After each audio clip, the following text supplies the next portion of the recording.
O'rtoqlar, uydagilarni xursand qilishda davom etamiz. Bugun наподобие итальянский равиоли, а такой русский вареники, kartofel с укропом. Buni biz sal o'xshatish uchun va uydagilarga приятно bo'lishi uchun ustidan tертый sir beramiz.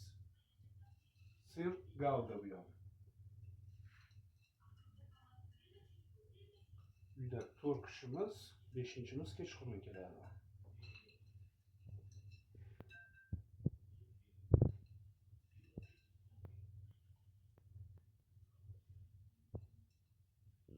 Birinchi bo'lib обязательно onaga va buni ustiga nachinka.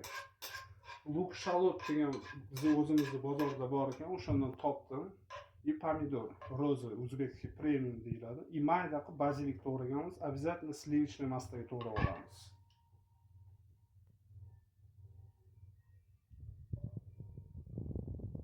Birinchi nachinkasini olamiz.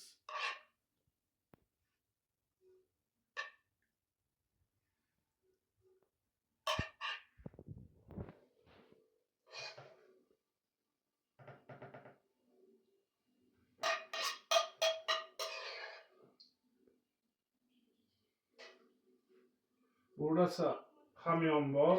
Hozirda go'sht ham 135 ming bo'lib ketgan. Har kuni go'sht yeyishdan ma'no yo'q, bu foydasi yo'q. Absolutно. Menyuni o'zgartirib turish kerak doim. Например, biz kecha nima yedik? Tikva yedik. Bugün kartoshka yeyamiz. Go'sht yegandan keyin plotno yeyish kerak. 5 barmoq go'shtli osh обязательно. 100 gram, 200 gram не вариант.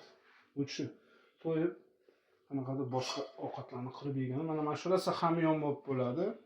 Varenikini o'zingizlar tayyorlaydigan bo'lsanglar, обязательно kalsiy qo'ying. Men o'zimga kalsiy qo'yganman, xamir bir xil razmerda bo'lishi uchun.